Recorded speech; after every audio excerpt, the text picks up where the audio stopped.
Good morning all of you. जैसे कि हम इनकम फ्रॉम सैलरी कर रहे थे, इसके प्रैक्टिकल प्रॉब्लम सॉल्व कर रहे हैं। कैलकुलेशन ऑफ टैक्सेबल सैलरी, कर योग्य वेतन से आय की गणना। इसके अनुसार हम क्वेश्चन करते हैं वेतनमान के अनुसार से। इस तरीके के क्वेश्चंस मैंने पहले भी आपको सॉल्व कराए हैं। दूसरा क्वेश्चन हम ले लेते हैं जिसमें और भी पॉइंट्स जो है वो कवर होता है यहाँ पर। क्या आप क्वेश्चन नोट करने के लिए तैयार हैं?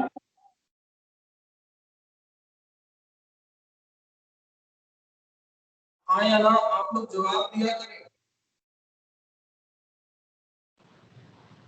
Yes sir. चलिए क्वेश्चन नोट करें। मिस्टर एक्स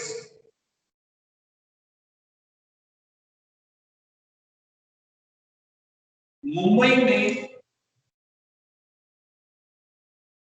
1 अक्टूबर 2004 से एक कंपनी में प्रबंधक पद पर कार्यरत हैं। मिस्टर एक्स जो है, ठीक है, Mr. X is working as a manager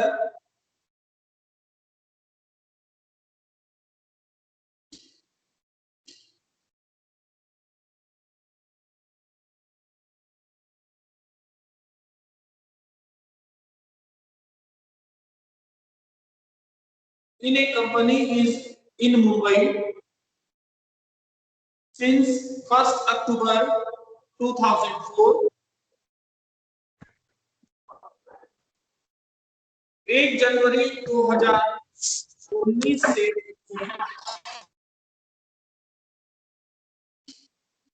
1 जनवरी 2019 से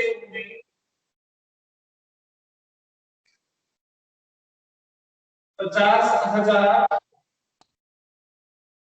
2,000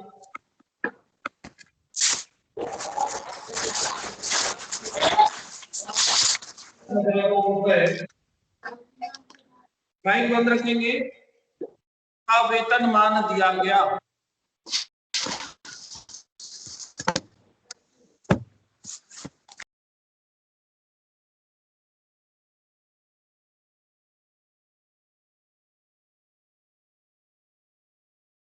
His pay scale from 1st January 2019 was 50,000 less 2,000 less 70,000 rupees. उन्हें मूल वेतन का 40% महंगाई भत्ता ब्रैकेट में लिखेंगे जो अवकाश संबंधी लाभों की गणना में शामिल होता है।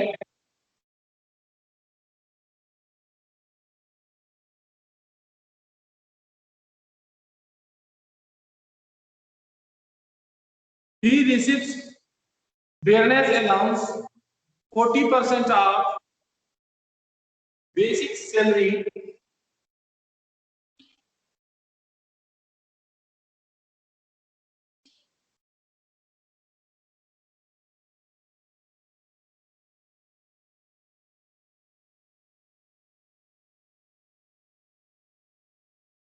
included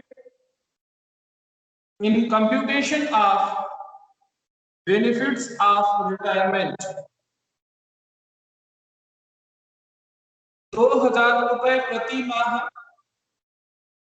महंगाई भत्ता तथा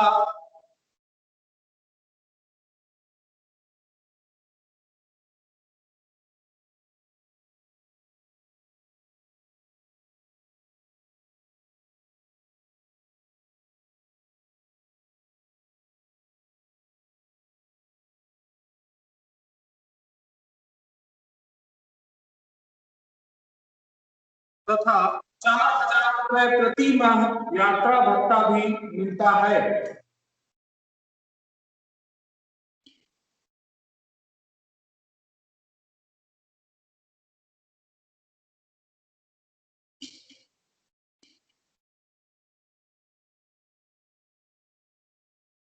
₹2,000 per month of entertainment allowance and ₹4,000 per month as traveling allowance.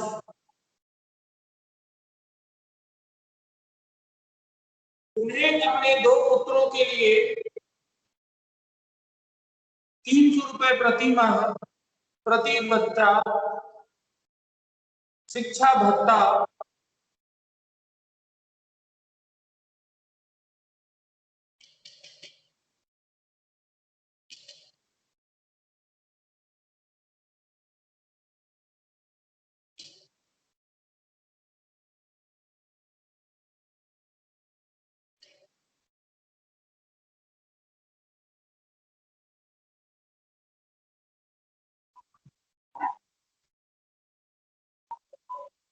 तथा ₹1,000 प्रति माह प्रति बच्चा छात्रावास भत्ता भी मिलता है।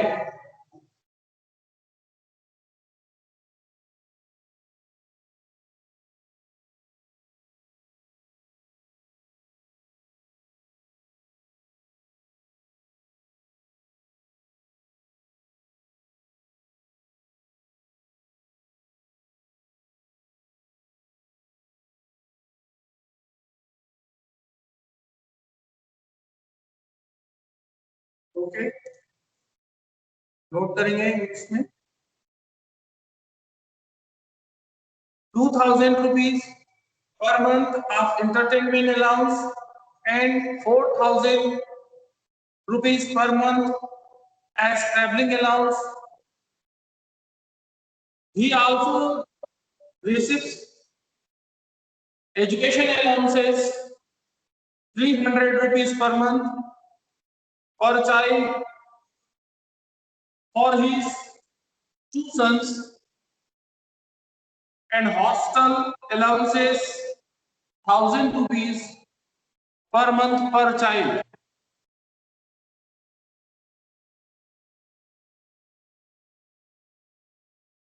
कंपनी ने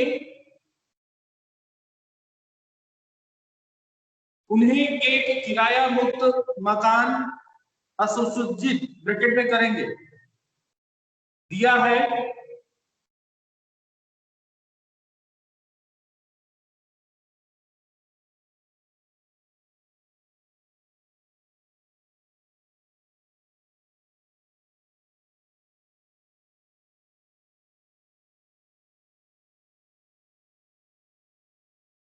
ठीक है, अनफर्निश्ड।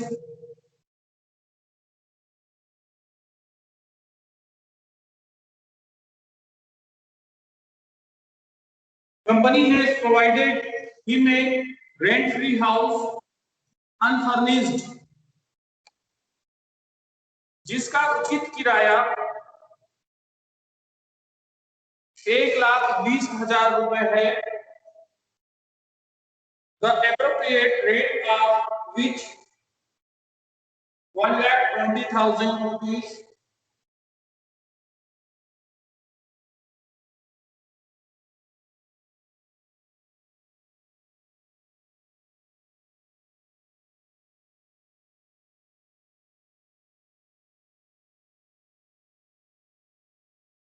कंपनी ने उन्हें स्वयं के चिकित्सा व्ययों की सुविधा दे रखी है,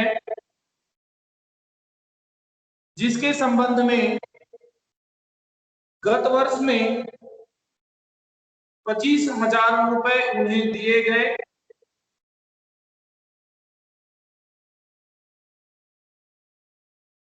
The company has provided him facility of reimbursement of medical expenses incurred by him He was paid 25,000 rupees in the previous year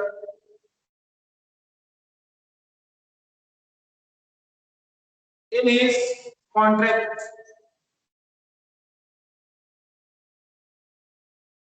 चिकित्सा निजी चिकित्सा द्वारा कराई गई थी. He was treated by a private doctor.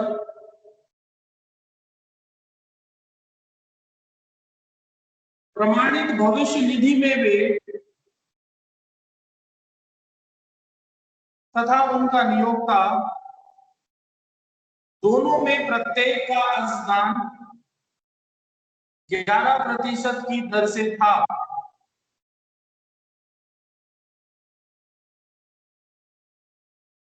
Contribution in a recognized provident fund by him and his employer were 11% each.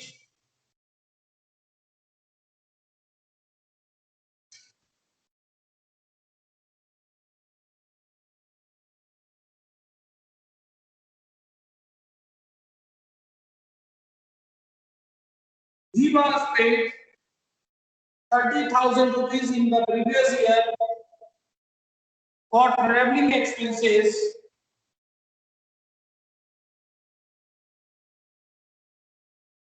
related to office work.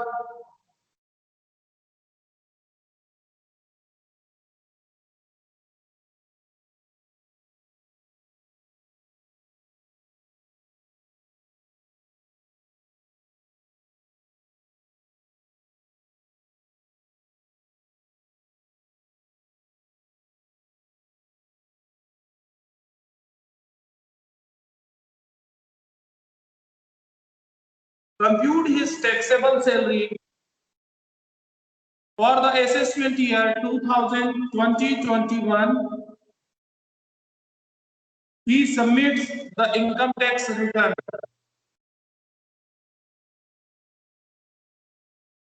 इन्हें गत वर्ष में कार्यालय के कार्य के लिए यात्राओं हेतु 30,000 रुपए दिए गए. कर निर्धारण वर्ष 2020-21 के लिए उनके कर योग्य वेतन की गणना कीजिए. ये आयकर विवरण जमा करते हैं.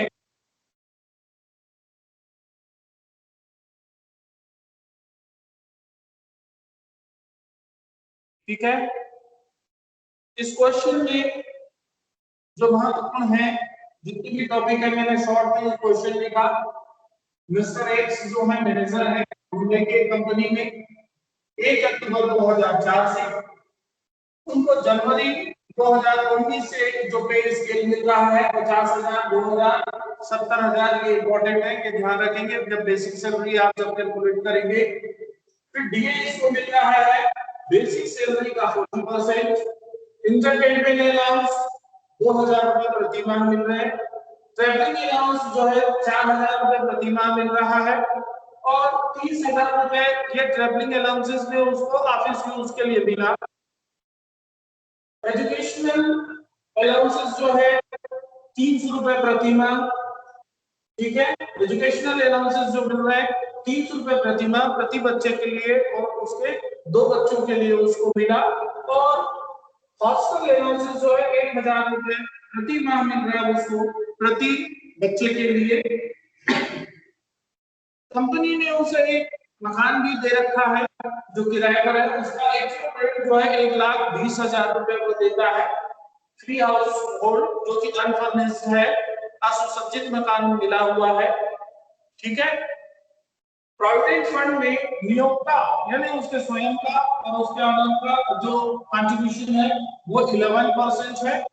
ठीक है. तो 11% है तो ये क्या हो जाएगा, यहाँ पर एग्जम्प्टेड हो जाएगा आपका. ठीक है, क्योंकि आपका अंडर सेक्शन आयकर अधिनियम के अंतर्गत ये दिया हुआ है कि भाई प्रमाणित प्रोविडेंट फंड में जो अंशदान है वो 12% तक के एग्जम्प्ट है और उस पर जो ब्याज है अंशदान का वो 9.5% तक के है। यहाँ पर उसका परसेंटेज कितना है, 11% है, यानी अंदर है, 12% से कम है तो ये एग्जम्प्टेड हो जाएगा यहाँ पर।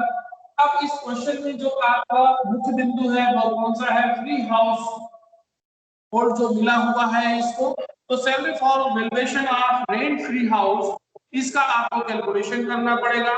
यात्रा भत्ता का भी आपको यहाँ पर देखना पड़ेगा कि यात्रा व्यय का जो शेष भाग होगा जो मिला है 4,000 रुपए प्रति माह दिया है और 30,000 रुपए ऑफिस यूज के लिए है, तो ऑफिस यूज का जो भाग है उसको आप अलग कर देंगे और बाकी जो शेष भाग जो बच जाएगा, शेष पार्ट होगा, जो बैलेंस अमाउंट होगा वह टैक्सेबल होगा। ठीक है, शिक्षा भत्ता जो है ये 300 रुपए प्रति माह यहाँ पर मिल रहा है, जबकि आपका भारतीय आयकर अधिनियम के अंतर्गत शिक्षा भत्ता 100 रुपए प्रति माह प्रति बच्चा, मैक्सिमम 2 बच्चे के लिए उसको एग्जेम्पशन है, कर मुक्त है, बाकी जो शेष राशि है वो क्या हो जाएगी, कर योग्य हो जाएगी। और ठीक ऐसे ही छात्रावास के लिए है जो कि यहाँ पर मिस्टर रेट्स को 1,000 रुपए प्रति माह प्रति बच्चे के लिए वो खर्च कर रहा है, तो छात्रावास के लिए है आपका 300 रुपए प्रति माह। ठीक है, यहाँ पर कितना एग्जेम्प्टेड है, 100 रुपए प्रति बच्चा, और यह हॉस्टल की जो सुविधा है उसके लिए कितना है, 300 रुपए। बाकी जो होगा वह कर, ये तो कर 100 रुपए और 300 रुपए की दर से, बाकी जो राशियां हैं वो क्या हो जाएंगी, कर योग्य हो जाएंगी। नियोक्ता का अंशदान मैंने आपको बताया कि भाई 12% तक के कर मुक्त है, ये 12% से कम है तो एग्जेम्प्टेड हो जाएगा। तीसरी बात इसमें लास्ट जो मुख्य बिंदु है वह है मेडिकल अलाउंसेस का, तो मेडिकल अलाउंसेस जो है चिकित्सा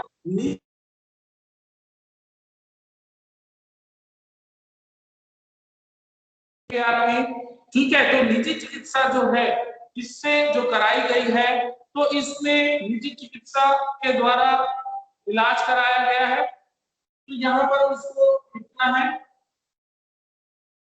हमने लिख नहीं पाया। ठीक है ना, क्वेश्चन में क्या था, क्वेश्चन देख ले एक बार।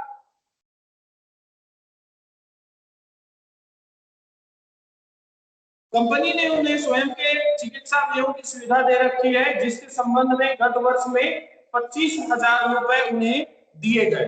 ठीक है, तो मेडिकल अलाउंस उसको कितना है, 25,000 रुपए दिया गया है। ठीक है, लेकिन यहाँ पर आपको चिकित्सा निजी चिकित्सक के द्वारा कराई गई है, अतः 15,000 रुपए तक ही कर मुक्त होगा। ठीक है, according to law, income tax law के अंतर्गत 15,000 रुपए तक की जो चिकित्सा सुविधा है, मेडिकल जो आपको रिप्लेसमेंट मिल रही है वह 15,000 रुपए तक के एग्जेम्प्टेड होगा, बाकी उसके लिए टैक्सेबल हो जाएगा। ओके, क्लियर है, यहां तक कंप्लीट। तो ये क्वेश्चन की एक मीटिंग हो गई, क्या क्वेश्चन बन जाएगा आप लोगों से। अब इसमें हम क्वेश्चन को बनाते हैं, ये प्रश्न को इस तरीके से आप क्या करिए, प्रश्न को पढ़िए और उसके बाद इसको सॉर्ट आउट कर लीजिए, इससे आपका समय कम लगेगा और कोई भी पॉइंट आपका नहीं छूटेगा। चलिए क्वेश्चन सॉल्व करते हैं। ये ध्यान रखेंगे शॉर्ट नोट को आपने वर्कआउट किया है, क्वेश्चन तैयार करने से पहले आप इस तरीके से क्वेश्चन का वर्कआउट कर लें।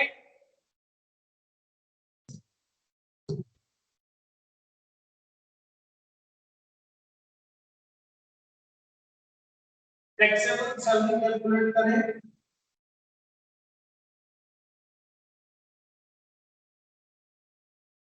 SST year 2020-21।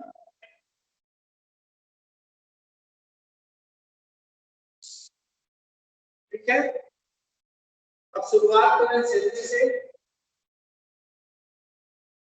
सैलरी उसका कितना था, 2019-20 आपको ये ध्यान रखना पड़ेगा। 1 जनवरी 2019 से उसकी सैलरी कितनी थी? 1 जनवरी 2019 से जिसमें उसका पे स्केल जो था क्या था? 50,000, 50,000, 2,000 और 70,000, 2,000 और 70,000। ठीक है, तो 19 है, हम कैलकुलेशन क्या करेंगे गत वर्ष का, तो 19-20 आएगा। ठीक है, ये कहां से आएगा?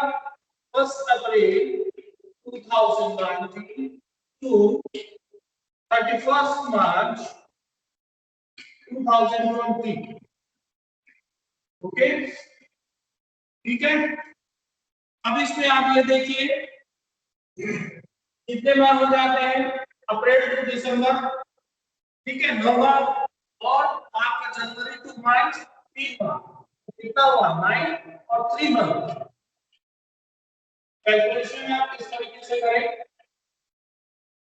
ठीक है, तो 19 में अब ये क्या हुआ, 1 जनवरी को है, 1 जनवरी को उसका सैलरी कितना हो गया 50,000। ठीक है, ये पे स्केल के बारे में आपको पहले मैंने बताया था। ठीक, जनवरी में, जनवरी 2020, ठीक, जनवरी 2020 में उसका इंक्रीमेंट कितना हो गया 2,000 रुपए का, तो यहाँ पर कितना हो जाएगा ये 52,000 रुपए। ठीक है, 52,000 रुपए पर मंथ हो जाएगा उसकी सैलरी। 1 जनवरी को उसमें क्या हो गया इंक्रीमेंट हुआ, तो अब यहाँ पर आप देखिए कितना कितना हो गया इसका, यहाँ आप करेंगे 50,000 रुपए। ठीक है, ये कितने माह के लिए होगा 9 माह के लिए, ठीक 52,000 रुपए उसका कितने माह के लिए होगा 3 माह के लिए होगा। ठीक, ये आपका साल भर का वेतन हो जाएगा। कैलकुलेशन कर लीजिए कितना होता है, ये हो गया 4,50,000, 52,000 है 3 माह के लिए, ये हो जाएगा 1,56,000। दो का टोटल कर लीजिए, टोटल करके आउटर कॉलम में लिख लीजिए 6,06,000 रुपए। Okay, first line clear. पे स्केल दिया जाएगा तो आपको ध्यान में रखना है, यदि इसमें थोड़ा सा भी अंतर होगा तो आपकी जो सैलरी है वह सही नहीं निकलेगी। तो सैलरी निकालने के लिए आप ये ध्यान रखेंगे कि कब है, प्रश्न में आपको ये दिया था कि उसने नौकरी कब ज्वाइन की है 1 अक्टूबर 2004 को। ठीक है, लेकिन उसका पे स्केल रिवाइज हुआ है कब, जनवरी 2019। जनवरी 2019 में उसका पे स्केल रिवाइज होकर 50,000, 2,000 और 70,000 के पे स्केल पर हुआ।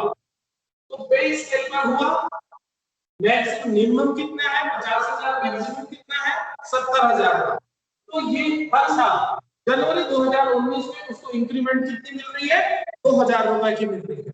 अब फाइनेंशियल ईयर में जब चलेंगे अप्रैल टू मार्च, तो अप्रैल से दिसंबर तक का 9 माह हो गया जो कि 2019 हुआ, 1 जनवरी 2020 टू 31 मार्च 2020, इसमें उसकी सैलरी कितनी हो जाएगी 52,000 रुपए हो जाएगी। तो इस तरीके से उसकी सैलरी कितनी हो गई 6,06,000 रुपए की।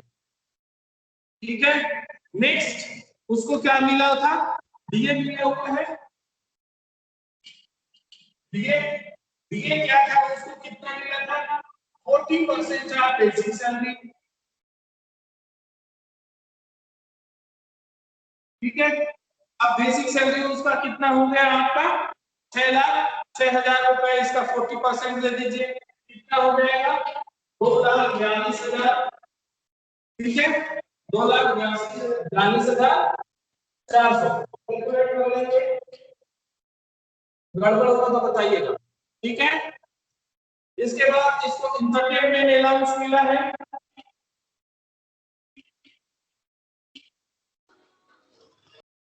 इंटरटेनमेंट अलाउंस कितना रुपए मिला था 2,000 रुपए प्रति माह, तो 12 माह का कितना हो जाएगा 24,000 रुपए। ठीक है, एजुकेशन अलाउंसेस,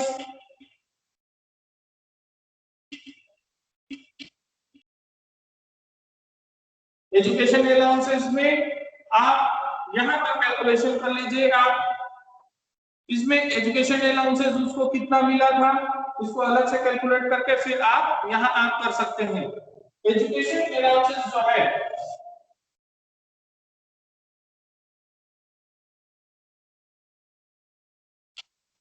मिला है 300 रुपए प्रति माह, ठीक है, 300 रुपए प्रति माह।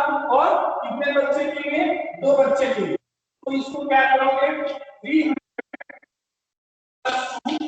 Sorry into 12 correspond to 70 200 rupees, ठीक है, 300 रुपए प्रति माह। और मैक्सिमम 2 बच्चे के लिए 2 बच्चे के लिए मिल रहा है उसका, यानी कि कह रहे हैं यहाँ पर उसको 600 रुपए प्रति माह मिल रहा है, ठीक है। तो एक साल का कितना हो गया?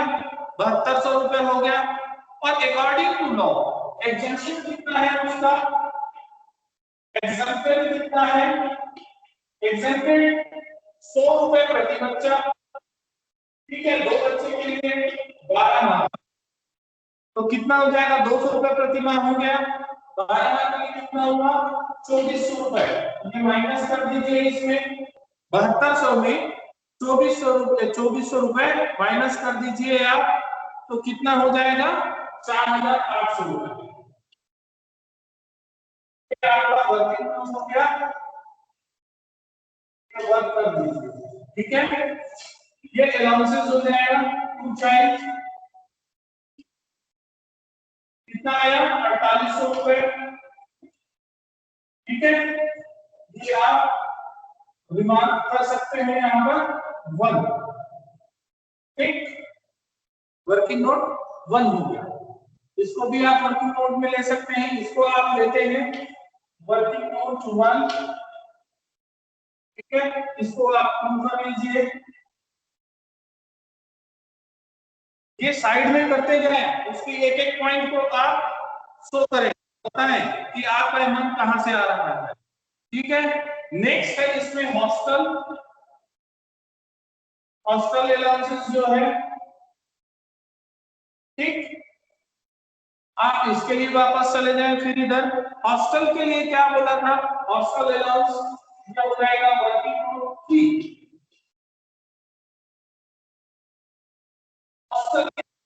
हॉस्टल के लिए क्वेश्चन में क्या था? उसको कितना मिल रहा था?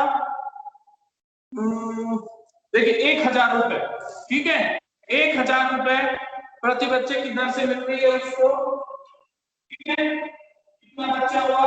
दो बच्चे हुए, यानी कि 2000 रुपए प्रति माह। और कितना हो गया?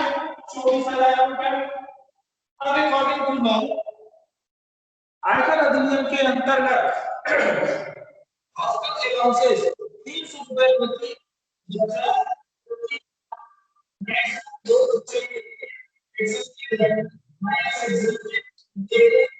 कितना हुआ? 600 रुपए प्रति बच्चा, ठीक।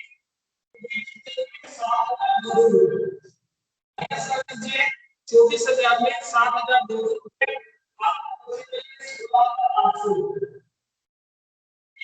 एग्जाम कितना होगा? 300 रुपए। ये शॉर्ट कोड में आप शो करेंगे, आपको लिखना होगा, ठीक है। ये शिक्षा भत्ता 100 रुपए प्रति माह प्रति बच्चा, और छात्रावास 300 रुपए प्रति माह प्रति बच्चे, ठीक है। और अधिकतम 2 बच्चों के लिए कर मुक्त है, शेष राशि कर योग्य होगी। तो हॉस्टल अलाउंसेस ये आपका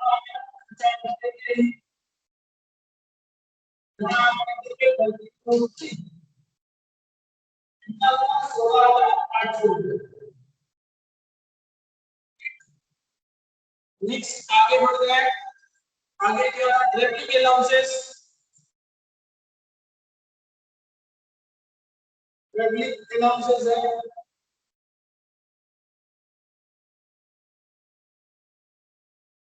ट्रैवलिंग अलाउंसेस के बारे में क्या कहा था? कितना दिया है ट्रैवलिंग अलाउंसेस? 4000 रुपए है। कितने हैं ट्रैवलिंग अलाउंसेस? शॉर्ट नोट में आप देख लीजिए, 4000 रुपए प्रति माह यात्रा भत्ता मिलता है, ठीक है, 4000 रुपए प्रति माह। तो ट्रैवलिंग अलाउंसेस उसको 4000 रुपए अगर मिल रहा है, इसके लिए आप वर्किंग नोट कर लीजिए।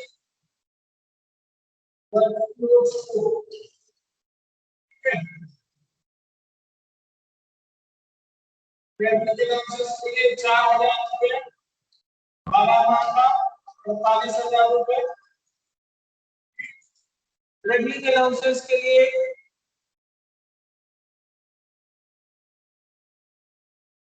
और ट्रैवलिंग अलाउंसेस मिला है, इसमें ट्रैवलिंग अलाउंसेस में ये भी है,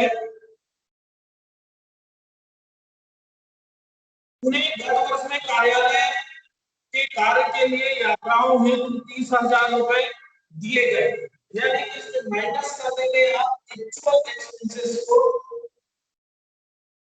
एक्चुअल उसको कितना मिला 30,000 रुपए, ये एग्जेम्प्टेड हो जाएगा जो कार्यालय ऑफिस यूज के लिए, ठीक है, जो उसके पर्सनल यूज का होगा वो क्या हो जाएगा, टैक्सेबल हो जाएगा। तो यहाँ पर कितना हो गया 4,000 रुपए, ये क्या है आपका टैक्सेबल हो जाएगा।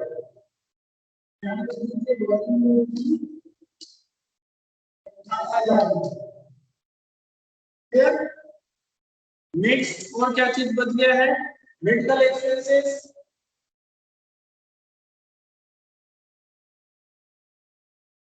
मेडिकल एक्सपेंसेस, मेडिकल एक्सपेंसेस के लिए आप देखिए कितना मिला उसको, मेडिकल एक्सपेंसेस 25,000 रुपए, ठीक है, पूरा आपका एग्जीक्यूट हो जाएगा 25,000 रुपए। अब आते हैं हम कौन सा मुख्य बिंदु था, रेंट हाउस।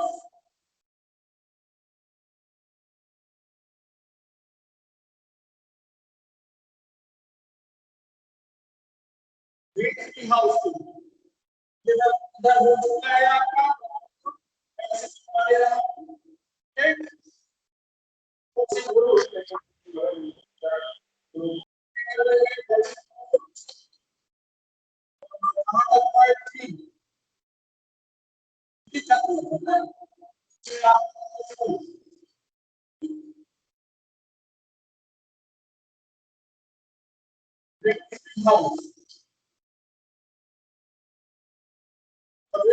हाउस का जो कॉन्सेप्ट क्या है आपका सर? हाँ जी सर मेडिकल अलाउंस के लिए आपने बोला था कि 15,000 तक एग्जेम्प्टेड रहता है करके। हाँ, मेडिकल अलाउंसेस जो है यहाँ पर उसको जो मिला हुआ है वो स्वयं कर रहा है। यहाँ आप देखिए कंपनी ने उन्हें स्वयं के चिकित्सा व्ययों की सुविधा दे रखी है, जिसके संबंध में गत वर्ष में उन्हें 25,000 रुपए दिए गए हैं, और ये जो है चिकित्सा निजी चिकित्सा द्वारा कराई गई थी, इसलिए ये क्या हो जाएगा, टैक्सेबल हो जाएगा। प्राइवेट जो डॉक्टर है उससे उसने करवाया, सर्टिफाइड डॉक्टर से यदि कराता तो उसमें जो चिकित्सा भत्ता है वो 15,000 रुपए तक के कर मुक्त होगा। मेडिकल एक्सपेंसेस उसका कितना था, हाँ ठीक आप सही बोल रहे हैं, चिकित्सा जो है निजी चिकित्सा द्वारा कराई गई है और उसको मिला है 15,000 रुपए, तो यहाँ सॉरी 25,000 रुपए, तो यहाँ पर उसको 15,000 रुपए का एग्जेम्पशन मिलेगा, ठीक है, तो 15,000 रुपए तक के मिलेगा तो वो आ जाएगा आपका 20,000 रुपए वापस। 25,000 मिला है, 15,000 तक का एग्जेम्पशन हो जाएगा तो 15,000 करेंगे, ठीक। और 10,000 आएगा, 15,000 रुपए तक का होगा, 10,000 15,000 माइनस हो जाएगा उसमें, ठीक है, तो 10,000 बचेगा। सर ये प्राइवेट कराया इसीलिए हुआ है ना एग्जेम्प्टेड। हाँ नहीं, एक कर मुक्त हो जाएगा उसमें 15,000, प्राइवेट हो चाहे कहीं पर भी हो। यहाँ प्रश्न ये कह रहा है कि कंपनी ने उसको चिकित्सा व्ययों की सुविधा दी, ठीक है, यानी कि उसको कंपनी ने उसको ये मेडिकल अलाउंस दे रहा है, और इसके संबंध में जो प्रीवियस ईयर है उसमें 25,000 रुपीज उसको खर्च हुआ, और ये जो है एक निजी चिकित्सक के द्वारा कराई गई थी, तो इसमें उसको मेडिकल एग्जेम्पशन जो है 15,000 रुपए मिलेगा। 15,000 रुपए तक ही कर मुक्त होगी और बाकी जो राशि होगी वह कर योग्य होगी। ओके, अब हम चलते हैं सर अगर गवर्नमेंट में कराया रहता तो फिर हाँ, तो भी पूरा टैक्स फ्री, वो एग्जेम्प्टेड ही है। ठीक है, 15,000 मिलेगा, आप सही बोल रहे हो।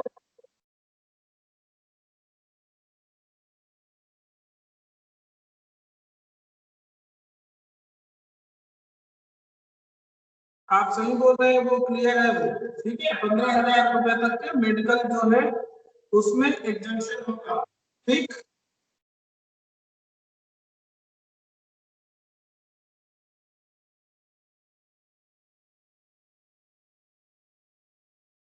आगे पॉइंट चलते हैं।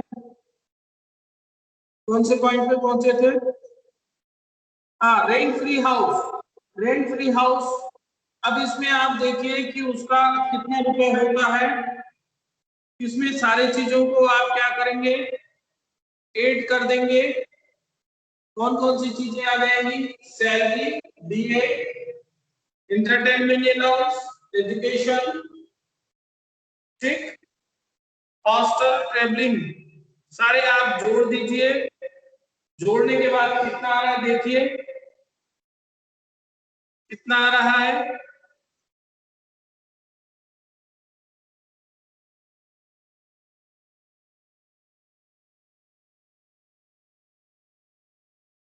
एक्चुअल वहां उसको कितना मिल रहा है देखिए हाउस रेंट में।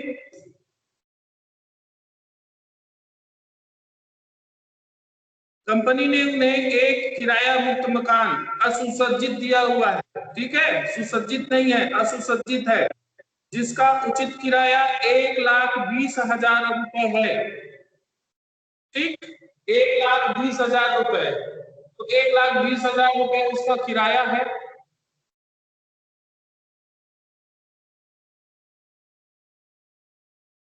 तो इसमें क्या करेंगे, सैलरी का 50%, 15%, ठीक है।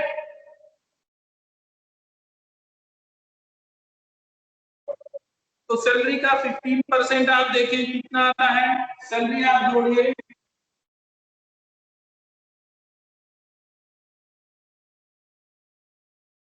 यहां तक आप जोड़ दीजिए, ठीक है। सर डीए क्यों लेंगे? ये सेवा शर्तों के अधीन होता है, वो शामिल किया जाएगा।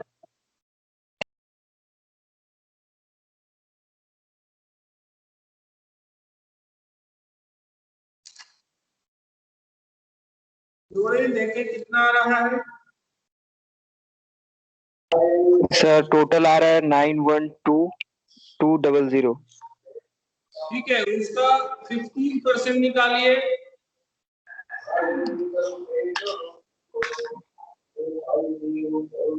9,12,000, उसका निकाल लीजिए 15%, कितना आया?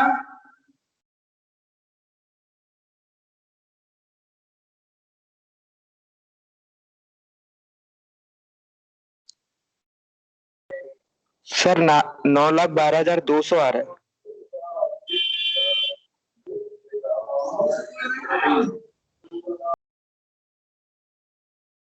देखो ठीक से कैलकुलेट करो।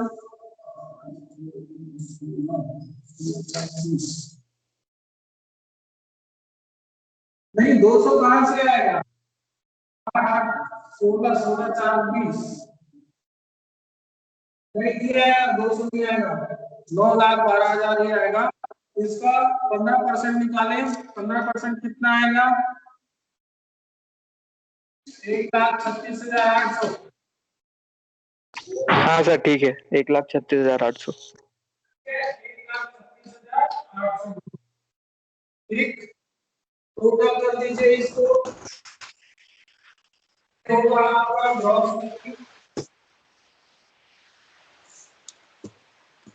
कितना आता है? ग्रॉस 9,00,000 10,000 मिल जाएगा और 1,60,000 टोटल करिए कितना आता है।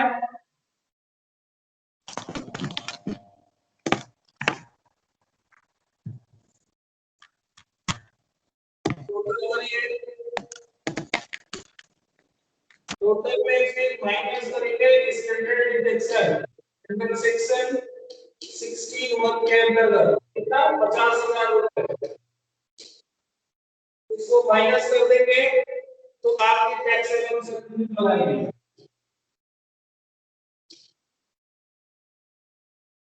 ठीक है,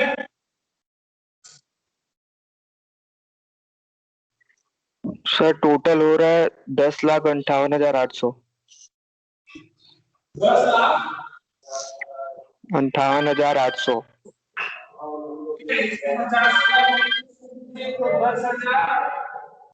10,08,800 ये इसकी टैक्सेबल सैलरी होगी। ठीक है, कर योग्य वेतन 10,08,000 रुपए, इस पर उसको टैक्स लगेगा।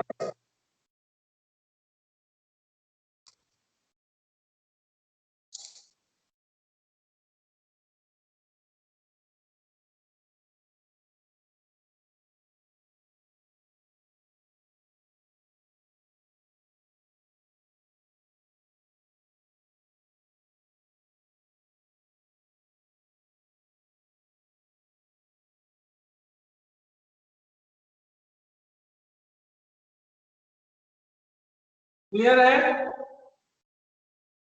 इसी से संबंधित पूरे क्वेश्चन का 2-4 क्वेश्चंस और हम कर लेंगे तो आपकी प्रैक्टिस हो जाएगी। ठीक है, इसके बाद नए चैप्टर पे, नए हेड पे हम चलेंगे। अभी ये कुछ क्वेश्चंस हैं, उसे आप सॉल्व कर लीजिए, या आप लोगों के पास कोई क्वेश्चन हो तो आप मुझे भेज दीजिएगा, उस क्वेश्चन को यहाँ पर हम सॉल्व करेंगे। ओके,